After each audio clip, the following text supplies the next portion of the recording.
Hello అండి, ఆషాఢ మాసం special పప్పు మునగాకు కూర. మునగాకు ఎలా వండినా హెల్త్ కి మంచిదే కదండి. నేనైతే కందిపప్పు కొబ్బరి తురుము వేసి వండాను అనమాట. ప్రాసెస్ లోకి వెళ్లే ముందు welcome back to my channel Godavari అమ్మాయి అరుణ. ముందుగా కుక్కర్ లోకి 3/4 కప్పు కందిపప్పును తీసుకున్నాను.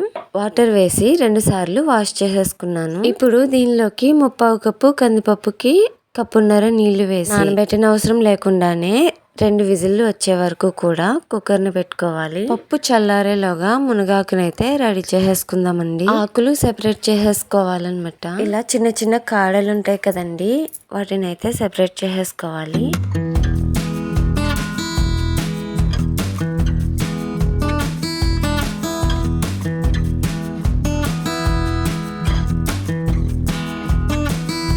ఇలా బాగా చేసుకున్న ఆకుని ఒక గిన్నెలోకి వేసేసుకుని ఒక గ్లాసుడు వాటర్ వేసి కాసేపు నానబెట్టుకోవాలన్నమాట. ఇలా నానబెట్టుకోవడం వల్ల దీనికి ఏమైనా మట్టి ఉంటే కరిగిపోతుంది. ఈలోగా కొబ్బరి అయితే రెడీ చేసేసుకుందామండి. నేనైతే ఎండు కొబ్బరి పొడిని ప్రిపేర్ చేసుకున్నాను. నేను పక్కన పెట్టేసుకుని పప్పునైతే అయితే చూద్దామండి. చూసారు కదా ఎలా ఉడికిందో. ఇలా పలుకుగా ఉంటేనే బాగుంటుంది అనమాట.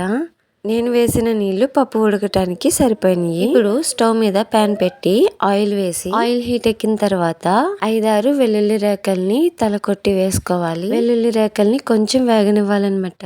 ఇవి ఇలా కొంచెం వేగిన తర్వాత టీ స్పూన్ జీలకర్ర వేసి కొంచెం మినపప్పు కూడా వేసుకోవాలి. అలాగే 3 ఎండుమిర్చిని ఇలా ముక్కలు చేసి వేసుకోవాలి. 2 రెమ్మల కరివేపాకును కూడా వేసి వీటన్నింటిని కూడా కొంచెం వేయించుకోవాలన్నమాట. ఇవి ఇలా వేగిన తర్వాత వాటర్ లో వేసిన మునగాకు ఉంది కదండి, వాటర్ అంతా పిండేసి దీంట్లో వేసేసుకోవాలి. ఈ మునగాకుని బాగా వేయించుకోవాలన్నమాట.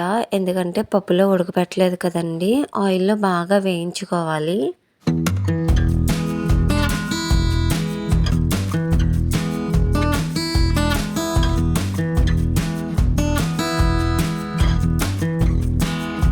ఇది ఇలా బాగా వేగిన తర్వాత కొబ్బరి తురుము వేసుకోవాలి. నేనైతే 2 స్పూన్లు వేసానండి. మీకు ఎంత కావాలి అనుకుంటే అంత వేసుకోవచ్చు అనమాట. ఇవి 2 కలిపి వేయించుకోవాలండి.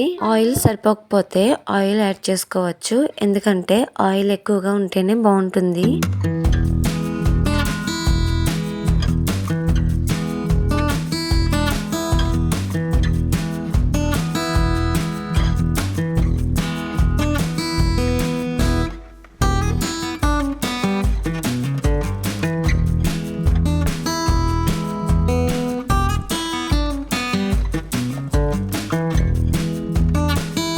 ఇప్పుడు దీనిలోకి ముందుగా ఉడకబెట్టుకున్న పప్పుని మొత్తం వేసేసుకుని మొత్తం అంతా కూడా ఒకసారి కలుపుకోవాలన్నమాట. పప్పులో వాటర్ ఉన్న వాటర్ తో సహా వేసేసుకోవచ్చండి. ఇప్పుడు దీనిలోకి చిటికెడు పసుపు, రుచికి సరిపడినంత సాల్ట్ వేసి అలాగే టీ స్పూన్ కారం కూడా వేసి మొత్తం అంతా కలిసేలాగా కలుపుకోవాలి. ఇప్పుడు 5 నిమిషాల పాటు మూత పెట్టి ఉడికించుకుంటే సరిపోతుందండి. అంతేనండి, ఎంతో రుచికరమైన పప్పు ములమాకు కూర రెడీ. ఒక్కో చోట మునగాకు అంటారు కదా, మా సైడ్ అయితే ములమాకు అంటామండి. ములమాకు కూర ఆషాఢ మాసంలో ఒక్కసారైనా తినాలి అని మన పెద్దవాళ్ళు చెప్పారు కదా. అలా ఎందుకు పెట్టారో మీకు ఏమైనా తెలుసా? నాకు తెలిసి ములమాకు హెల్త్ కి చాలా మంచిది కదండి. అది ఎక్కడ పడితే అక్కడ ఫ్రీగా అందుబాటులో ఉంటుంది. ఎవరు అంత తొందరగా ములమాకు కూరని వండుకుని తినరు. అందుకని చెప్పి సంవత్సరానికి ఒకసారైనా తింటారని, ఆషాఢ మాసంలోనే తినాలి అని చెప్పారని నేను అనుకుంటున్నాను అనమాట.